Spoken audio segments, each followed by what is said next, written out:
살아온 날들을 한 장의 이력서로 요약해야 한다면 당신은 그곳에 무엇을 적으시겠습니까? 평생을 바쳐 쌓아 올린 화려한 경력, 남들이 부러워할 만한 자산의 목록.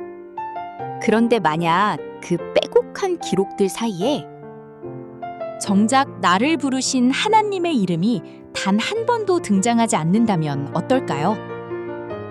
오늘 새벽 창일교회 고요한 강단에는 늘 캐주얼한 차림으로 아이들과 호흡하시던 송인성 목사님께서 정장을 입고 묵직한 사명자의 모습으로 서셨습니다. 목사님의 입술을 통해 선포된 사사들의 안타까운 이력서는 오늘을 사는 우리에게 예리한 질문을 던집니다. 사사기 12장 하반부에는 입산, 엘론, 압돈이라는 3명의 사사가 등장합니다. 성경은 이들의 통치를 아주 짧게 기록합니다. 하지만 그 짧은 기록 속에는 여호와의 영이 임하셨다거나 이스라엘을 구원했다는 신앙의 고백이 전혀 보이지 않습니다.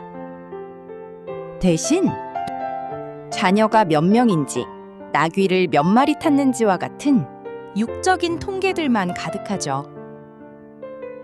사사 입사는 아들 30명, 딸 30명을 두었습니다.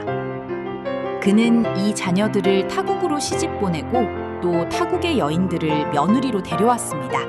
세상의 눈으로 보면 가문의 세력을 넓히는 탁월한 처세술이었을 것입니다. 하지만 그는 이스라엘의 거룩을 지켜야 할 사사였습니다. 하나님을 의지하는 대신 가나안 문화와 결탁한 그의 선택은 실상 쾌락과 안전을 위해 신앙의 유산을 팔아넘긴 영적 비극이었습니다. 또 다른 사사 압돈은 아들 40명과 손자 30명을 두었습니다. 그리고 그들은 모두 어린 나귀 70마리를 탔다고 성경은 기록합니다. 당시 나귀를 타는 것은 권력과 부의 상징이었습니다.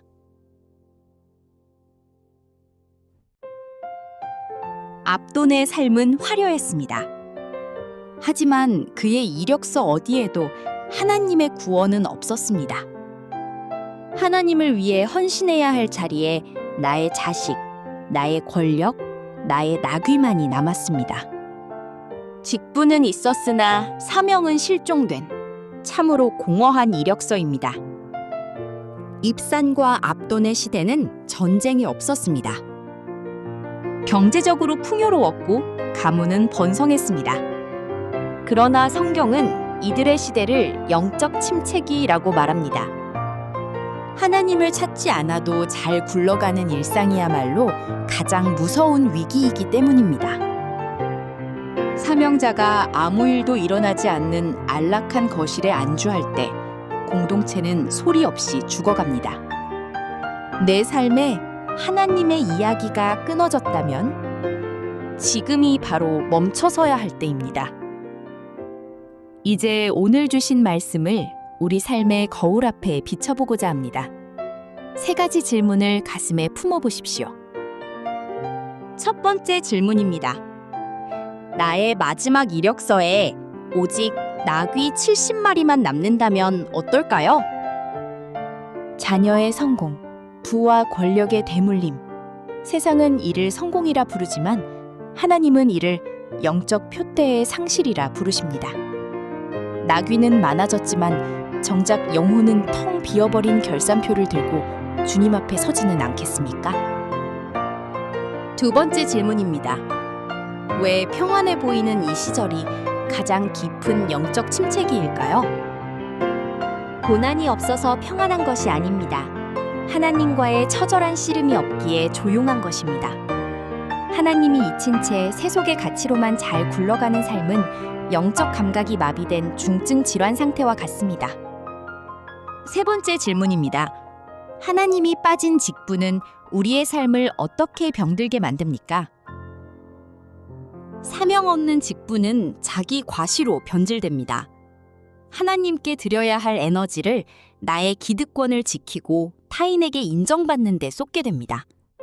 결국 나뿐만 아니라 공동체 전체의 생명력을 갉아먹는 암세포가 되고 맙니다.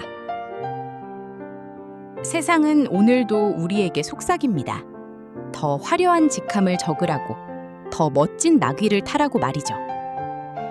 하지만 하나님 없는 성공은 결국 사사기의 어두운 결말을 향해 달려가는 급행열차일 뿐입니다.